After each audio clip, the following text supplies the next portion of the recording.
Salam, selamat pagi Bapak Ibu Saudara-saudara yang dikasihi oleh Tuhan. Mari kita mengawali hari ini dengan membaca dan merenungkan firman Tuhan. Kita berdoa. Urapi hati dan pikiran kami ya Tuhan, ketika kami hendak membaca dan merenungkan firman-Mu. Berikan kami hikmat Tuhan, supaya kami dapat mengerti. Di dalam nama Tuhan Yesus Kristus kami berdoa. Amin. Bapak Ibu Saudara-saudara, ayat firman Tuhan yang menjadi dasar renungan kita pada pagi hari ini terdapat di dalam kitab Yeremia pasal 7 ayat 1 sampai ayat yang ke-15. Dan ayat yang menjadi dasar bacaannya, renungannya adalah pada ayat yang ketiga. Demikian firman Tuhan. Berdirilah Tuhan semesta alam, Allah Israel. Perbaikilah tingkah langkahmu dan perbuatanmu, maka aku mau diam bersama-sama kamu di tempat ini. Dari ayat ini saya mengambil tema ibadah sejati adalah memperbaiki tingkah langkah dan perbuatan. Bapak Ibu Saudara-saudara, dalam konteks iman Kristen, ibadah seringkali dipahami sebagai tindakan menyembah Tuhan, baik melalui doa, puji-pujian, persembahan, dan pelayanan. Namun ibadah dalam Alkitab memiliki makna yang lebih luas dan mendalam dari sekedar hanya menyembah Tuhan.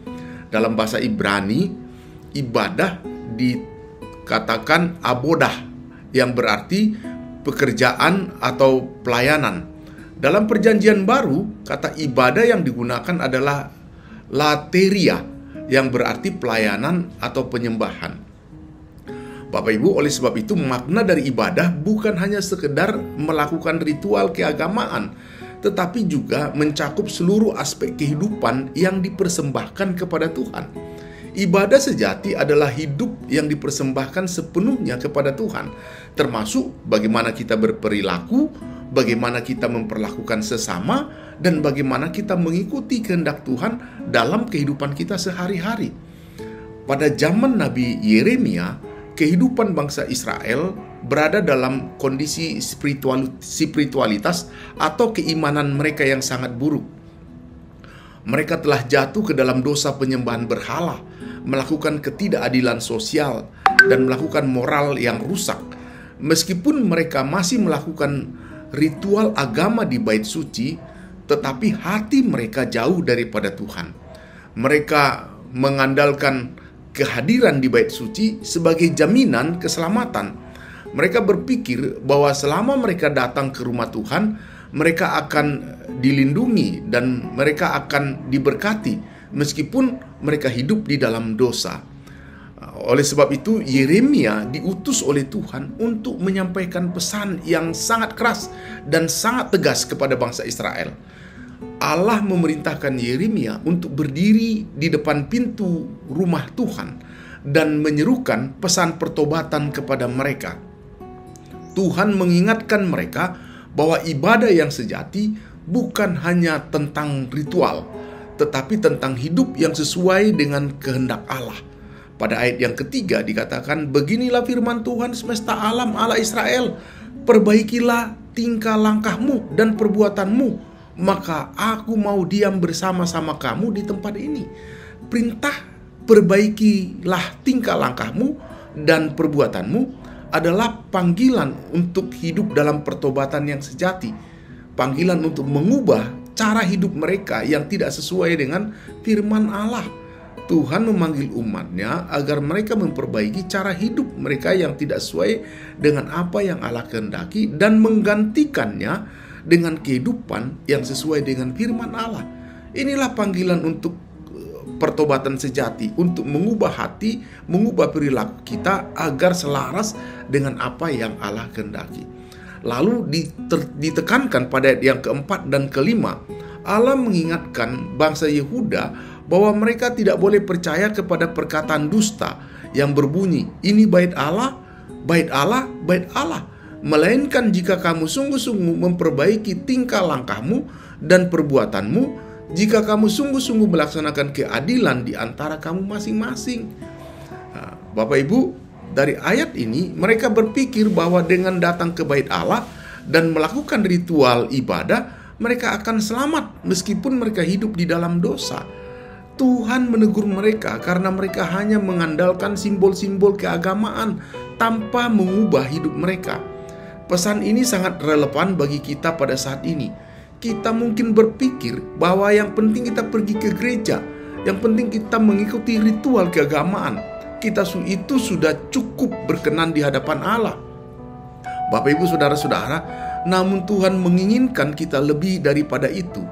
Tuhan menghendaki perubahan hati dan perubahan perilaku kita. Ibadah kita harus mencerminkan kehidupan yang benar dan adil yang sesuai dengan firman Allah.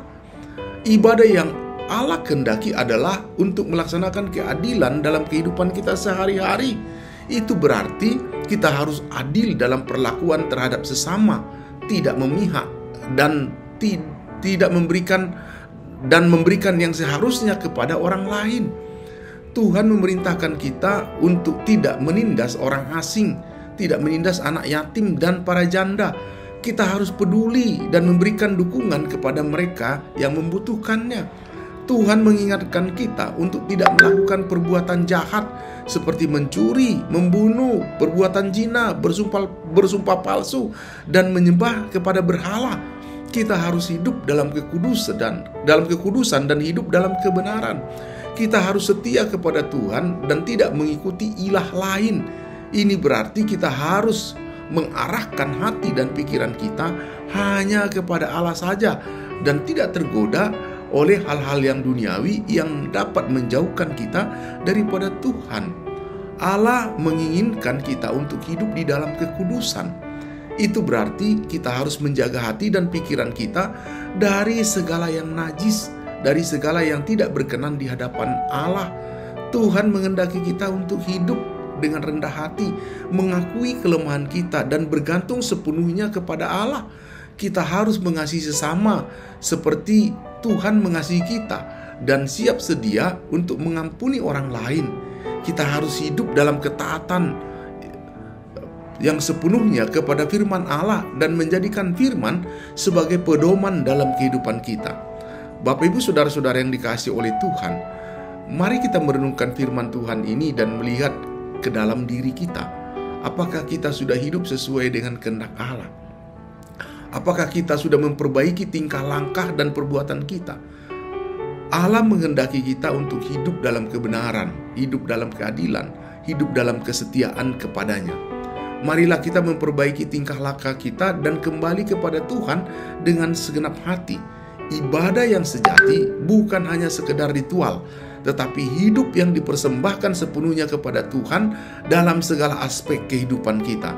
Marilah kita berdoa agar Tuhan memberikan kepada kita kekuatan dan hikmat untuk hidup sesuai seperti apa yang Allah kehendaki, memperbaiki tingkah langkah dan perbuatan kita, dan menjadi saksi yang hidup bagi kemuliaan nama Allah. Tuhan kiranya memberkati kita. Amin. Mari kita berdoa. Firman-Mu yang kembali mengingatkan kepada kami bahwa bukan hanya kegiatan ritual keagamaan, tetapi mengubah tingkah laku dan perbuatan kami. Mampukan kami supaya kami dapat hidup seturut dengan apa yang Tuhan kehendaki. Terima kasih Bapa, di dalam nama Tuhan Yesus Kristus kami berdoa. Amin.